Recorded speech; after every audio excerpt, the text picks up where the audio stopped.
चीजें साफ नहीं हैं। हम जानते हैं कि रूस और यूक्रेन दोनों वसंत में हमले की तैयारी कर रहे हैं। किसी भी पक्ष ने बातचीत करने की इच्छा नहीं दिखाई है, निश्चित रूप से उन शर्तों पर तो नहीं जिन्हें दूसरा पक्ष स्वीकार करेगा। इसलिए ऐसा लगता है कि दोनों पक्षों का ऐसा मानना है कि किसी भी प्रकार की शांति वार्ता पर विचार करने से पहले उन्हें युद्ध के मैदान पर ज्यादा फायदा उठाना होगा।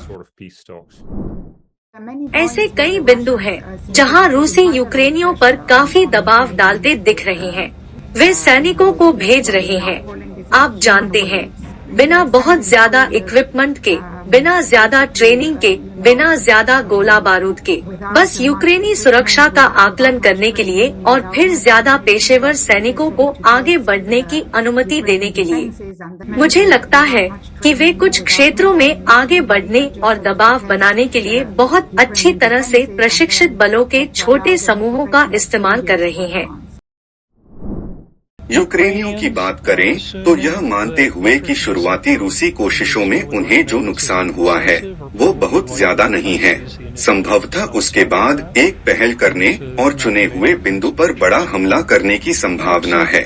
भले ही रूसी मनोबल बहुत ज्यादा नहीं है, लेकिन हमने उसके पतन का कोई सबूत नहीं देखा है। यूक्रेनी शायद उसे तोड़ने में सक्षम भी नहीं होंगे। वे भी लड़ सकेंगे, लेकिन शायद धीरे धीरे और खर्चीले तरीके से।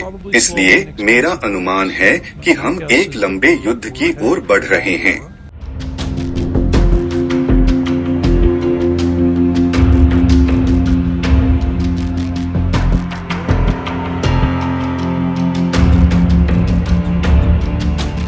फिलहाल पुतिन का पीछे हटने का कोई इरादा नहीं है। असल में उन्हें लगता है कि वह अब भी यह युद्ध जीत सकते हैं। जाहिर तौर पर अब तक का वक्त उनके लिए बहुत अच्छा नहीं रहा है। उन्होंने ब्लिट्ज़क्रीग के मोर्चे पर और कुछ ही दिनों या हफ्तों में कीव पर कब्जा करने के भरोसे के साथ इस युद्ध को आसान मान लिया था। उन्हें ऐसा कुछ देखने को नहीं मिला। इसके बजाय आप जानते हैं कि युद्ध तेजी से एक दलदल में बदल गया। हालांकि उन्होंने अभी भी रूस की प्रबलता की क्षमता में अपना भरोसा नहीं खोया है, सिर्फ इसलिए कि वह समझते हैं कि रूस में काफी क्षमता है। निश्चित रूप से उसके पास जनशक्ति का एक बड़ा भंडार है। एकमात्र व्यक्ति जो इस युद्ध को जल्दी से खत्म कर सकता है वह व्लादिमीर पुतिन है, और उन्हें ऐसा करना चाहिए। मेरा मतलब है, किसी भी तरह से रूसी राष्ट्रीय हित के किसी वर्जन को स्पष्ट करना असंभव है जो बलिदान के पैमाने को सही ठहराएगा, इस आधार पर कि वो रूसी राष्ट्र को युद्ध में घसीट रहा है। पुतिन सोच रहे हैं कि लंबे वक्त में पश्चिम थक जाएगा और इसलिए रूस एक रणनीति के तहत यूक्रेनी प्रगति का मुकाबला करने की कोशिश कर रहा है जो दीर्घकालिक है और इसमें हताहतों की बड़ी संख्या शामिल है। मुझे लगता है कि यह एक बड़ी समस्या है जब हम एक ऐसे दुश्मन का सामना करते हैं जिसको हताहतों की संख्या से फर्क नहीं पड़ता।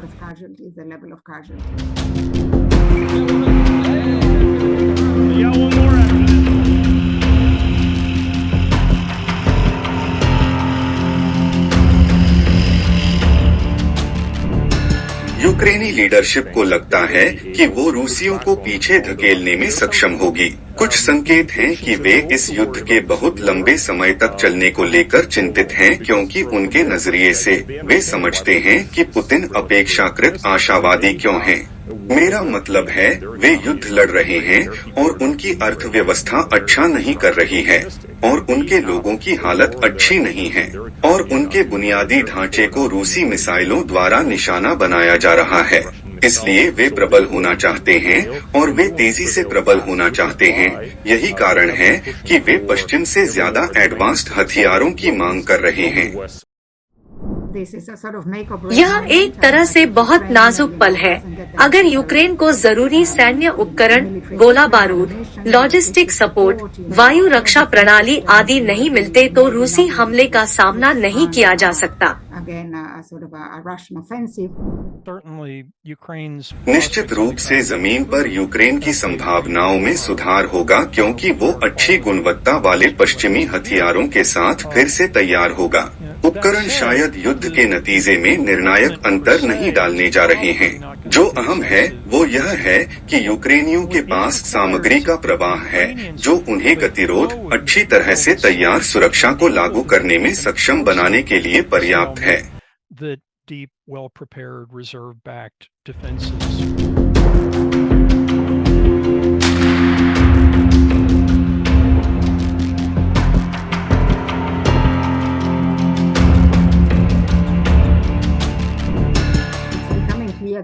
यह स्पष्ट हो रहा है कि यह वो युद्ध है जो मुझे लगता है कि पश्चिम हारने का जोखिम नहीं उठा सकता है।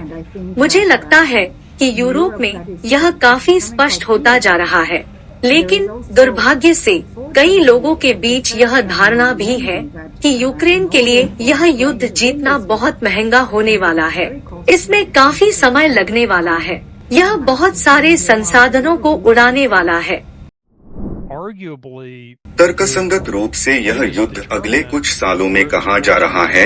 इसका सबसे बड़ा निर्धारक यूक्रेन के बजाय वॉशिंगटन में है। अमेरिकी कांग्रेस यही करने को तैयार है। डेमोक्रेटिक प्रगतिवादियों के बीच युद्ध को लेकर कुछ घबराहट और असंतोष है, लेकिन अमेरिका में इस तरह के महत्वपूर्ण राजनीतिक बदलाव का केंद्र रिपब्लिकन्स की तरफ है। हम जानते हैं कि जब हम रूस की हार के बारे में बात करते हैं तो हम किस बारे में बात कर रहे हैं। मुझे लगता है कि यहाँ मूलभूत मुद्दा यह है कि रूस एक परमाणु शक्ति है, इसलिए हम ऐसे परिदृश्य की उम्मीद नहीं कर सकते हैं जहां यूक्रेन मॉस्को में अपने टैंकों को भेजेगा और पुतिन का तख्ता पलट कर देगा। तो यह प्रमुख मुद्दा है। आप जानते हैं हम रूस को कैसे हरा सकते हैं, जो आंशिक हार होगी लेकिन रूस को यूक्रेन को निशाना बनाने से रोकेगी।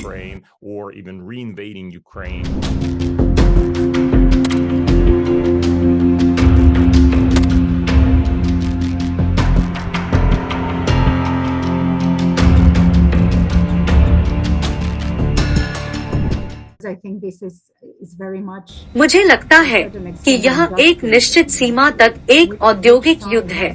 आप जानते हैं किस पक्ष में वास्तव में औद्योगिक क्षमता है और औद्योगिक क्षमता को सैन्य मकसद के लिए और युद्ध जीतने के लिए झोंकने की इच्छा है।